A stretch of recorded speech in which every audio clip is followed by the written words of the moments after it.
Eh bien, bonjour à toutes et tous. Je vais vous faire une petite vidéo pour montrer comment je peux faire une tarte aux arbouses saveur méditerranéenne. Les arbouses, c'est un petit fruit sauvage que l'on retrouve dans le sud de la France, qui est très commun par exemple dans le massif des Maures. On en retrouve aussi dans le massif de l'Estérel. Ça se présente comme un petit fruit à cœur jaune-orangé, vif, avec une peau un peu granuleuse rouge, plus ou moins foncée. Et ce fruit mûrit, on en trouve beaucoup de mûrs en octobre-novembre. Et on le ramasse vraiment très aisément. C'est un fruit qu'on retrouve au sol en quantité très importante. Alors, comment je vais faire cette tarte aux arbouses? Eh bien, voilà, je vais mettre déjà tout simplement les arbouses en fond de tarte et les répartir bien de manière homogène dans le fond de tarte. Donc, pour faire cette tarte aux arbouses, j'aurais pu en ramasser un peu plus. Là, ce que j'ai en quantité, c'est quand même assez modeste. J'aurais pu en prendre plus. Mais bon, on va se contenter de ce que j'ai. Pour faire ma tarte aux arbouses saveur méditerranéenne, je vais bien répartir ça comme il faut sur toute la surface, sur toute la superficie de la préparation. Alors, autre petite critique qu'on peut me faire, effectivement, j'ai pas choisi de faire ma propre pâte à tarte. Mais par contre, je vais faire mon propre fond de tarte. Avec des ingrédients supplémentaires, sauvages pour certains, et qui vont donner une saveur méditerranéenne. Voilà, là j'ai réparti à peu près mes arbouses.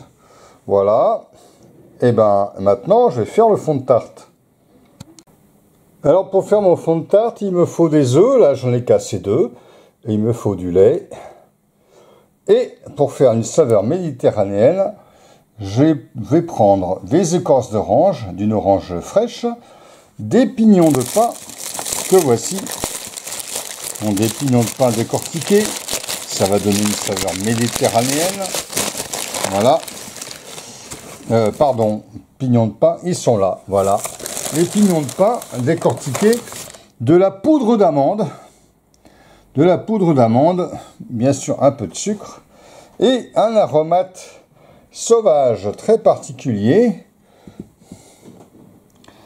Voilà, le voici ici, qui est du calaman, qu'on trouve en pleine floraison dans le sud de la France en cette période de novembre. Alors, je vais faire ma préparation en mélangeant ces ingrédients, d'abord le lait et les œufs, puis le sucre, puis la poudre d'amande, et après le reste. Alors là, j'ai mis à peu près un demi-litre de lait, 2 œufs, 2-3 cuillères soupe de sucre bio. Je bats bien comme il faut l'ensemble. Et puis maintenant, je vais ajouter la poudre d'amande. Alors j'en ajoute une bonne quantité.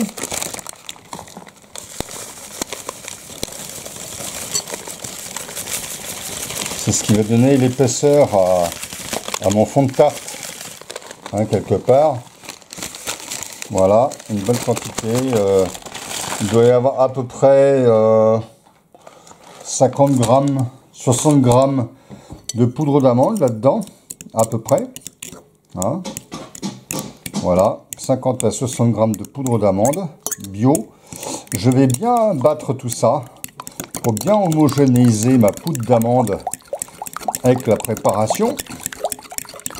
Voilà. Et puis maintenant, je vais y rajouter, alors tout de suite, je vais y rajouter ma poudre. Enfin, je vais le réduire en poudre grossièrement, de calaman, pour bien que ça parfume en profondeur ma préparation.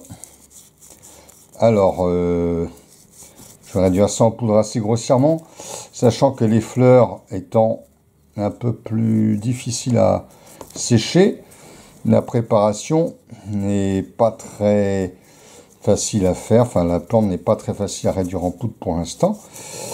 Mais le peu que je peux réduire en poudre, je vais le faire.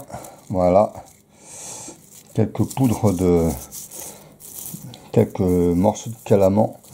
Alors, il n'en faut pas des masses, hein. Le calaman, c'est une plante qui a une odeur encore plus subtile que la menthe. Alors, il y a plusieurs espèces de calaman, hein. On trouve le calaman des Alpes, par exemple.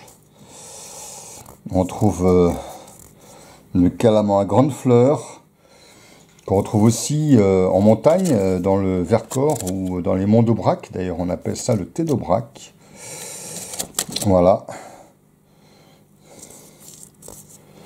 Ah, là, il y a un gros morceau. Je vais peut-être le retirer parce que la tige, c'est pas terrible.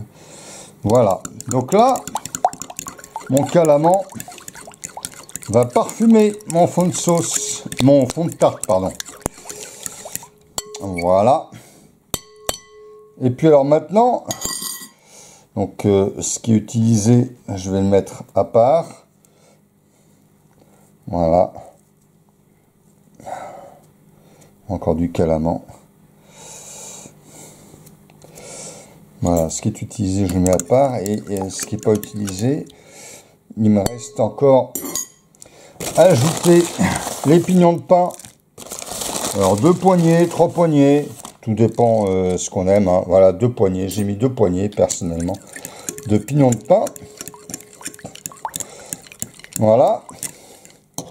Et maintenant, il me reste à ajouter les zestes d'orange. Alors, je vais utiliser un économe pour ça, pour couper, pour récupérer les zestes d'orange. Je vais peler l'orange finement en récupérant que la peau superficielle, la partie orange, qui est le zeste.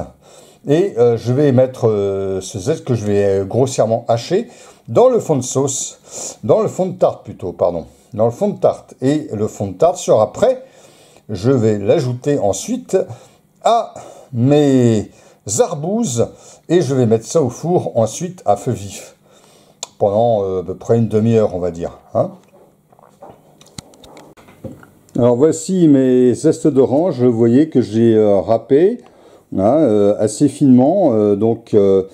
Ces zestes d'orange, c'est ce que je vais couper en petites lanières. Hein, alors vous voyez, c'est vraiment la peau superficielle de l'orange, hein. Voilà, il ne faut pas éplucher l'orange et récupérer toute la peau, parce que là, il y a une partie amère qui est vraiment pas bonne. Hein, la partie plutôt blanche, plutôt pâle, qui est proche de la pulpe.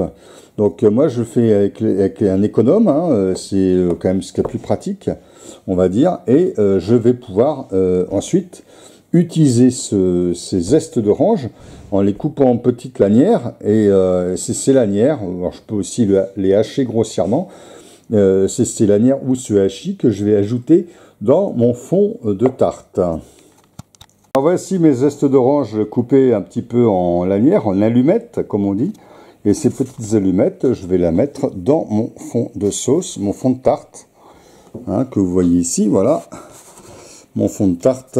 Eh bien, ces allumettes d'orange, de zeste d'orange, je les ajoute et je vais pouvoir mélanger tout ça. Ça va être absolument délicieux le résultat final.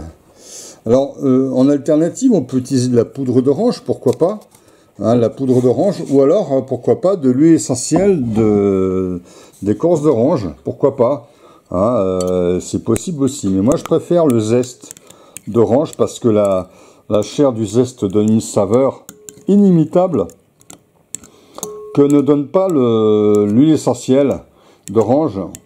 Et la poudre d'orange séchée, c'est pas mal, mais il en faut quand même une bonne quantité. Là, ce que j'ai mis, ça va vraiment aromatiser, hein. Alors maintenant, il ne me reste plus qu'à ajouter mon fond de tarte. Voilà, par-dessus mes arbouses. Voilà, voilà, et puis ça va être très sympathique, on va bien, voilà, on va pouvoir se régaler après, hein, avec ça. Hein, et ben, il ne reste plus qu'à faire cuire ça, hein, je vais enfourner donc ma tarte au four, à feu vif, hein. Bien, voici, la tarte est dans le four. Je ferme le four. Je vais mettre à feu vif. Alors je vais allumer ça. Hein, quand on a un bon four, un bon piano, des familles bien costauds et tout, là il n'y a vraiment aucun problème. Même sans préchauffer, ça pose vraiment pas de problème de cuisson. Et bien maintenant je vais laisser ça gentiment cuire pendant une demi-heure, on va dire. Et on se retrouve tout à l'heure avec le résultat. Et bien voici notre tarte aux arbouses, hein, et aux senteurs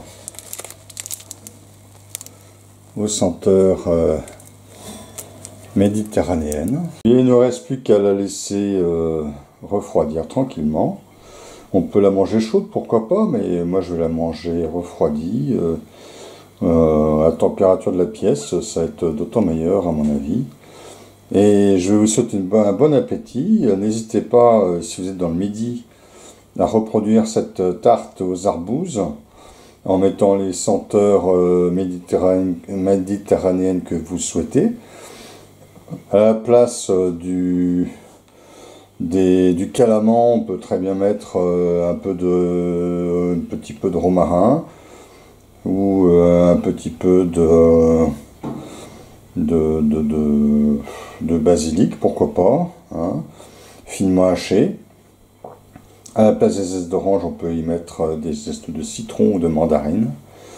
Et puis les pignons de pain peuvent être remplacés tout à fait également. Hein, là, je pense que je vais en tout cas me régaler. À bientôt et bon appétit.